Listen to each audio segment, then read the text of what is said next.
તો રાજકોટના નવાગામ પાસે જેકે કોટેજમાં આગની ઘટના સામે આવી છે અને આગ લાગવાના કેસમાં હવે કાર્યવાહી થઈ છે। રૂડાએ જેકે કોટેજને નોટિસ ફટકારી જવાબ માંગ્યો છે। જેકે કોટેજે કોઈ પણ બાંધકામ માટે મંજૂરી લીધી ન હતી। ફેક્ટરી માટે પણ કોઈ પણ પ્રકારની મંજૂરી નહોતી લેવાઈ। 15 દિવસમાં ખુલાસો કરવા માટે આદેશ આપવામાં આવ્યો છે। 15 દિવસ બાદ બાંધકામ દૂર કરવાની પણ કાર્યવાહી થઈ શકે છે। તો રાજકોટના નવાગામ પાસે જેકે કોટેજમાં આગ લાગી અને આગ લાગવાના કેસમાં હવે કાર્યવાહી થઈ છે। રૂડાએ જેકે કોટેજને નોટિસ ફટકારીને જવાબ માંગ્યો છે। જી હા, જેકે કોટેજે કોઈ પણ બાંધકામ માટે મંજૂરી લીધી ન હતી અને ફેક્ટરી માટે પણ કોઈ પણ પ્રકારની મંજૂરી નહોતી લેવાઈ। વધુ વિગત સાથે સંવાદદાતા રહીમ જોડાઈ ગયા છે। રહીમ, જેકે કોટેજમાં જે આગ લાગી હતી અને આગ લાગવા બાદ હવે કાર્યવાહી કરવામાં આવી છે, નોટિસ ફટકારી જવાબ માંગવામાં આવ્યો છે।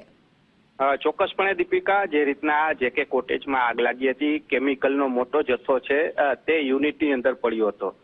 જો કે અર્બન ડેવલપમેન્ટ વિભાગ દ્વારા સીઈઓ દ્વારા જે 15 દિવસની નોટિસ ઇસ્યુ કરવામાં આવી છે, તેમાં સૌથી મોટો સવાલ એ ઉત્પન્ન થઈ રહ્યો છે કે ટીઆરપી ગેમ ઝોન અગ્નિકાંડ બાદ સરકાર દ્વારા તમામ ઉદ્યોગો હોય કે તમામ વિસ્તારો હોય ત્યાં ચકાસણીની વાત કરવામાં આવી હતી।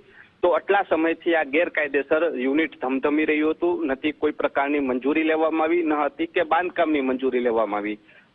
છતાં પણ જે આ યુનિટ છે તે ધમધમી રહ્યું હતું। સાથે ફાયર એનઓસી કે ફાયર સિસ્ટમ પણ ત્યાં ન હોવાના કારણે સૌથી મોટા સવાલો છે તે ઉત્પન્ન થઈ રહ્યા છે।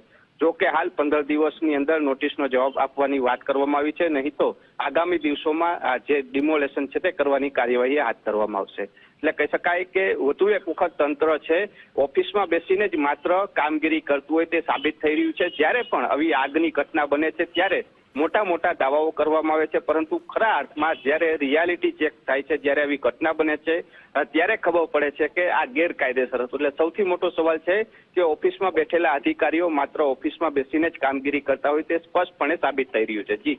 જી રહીમ, આભાર વિગત સાથે જોડાયા તે બદલ।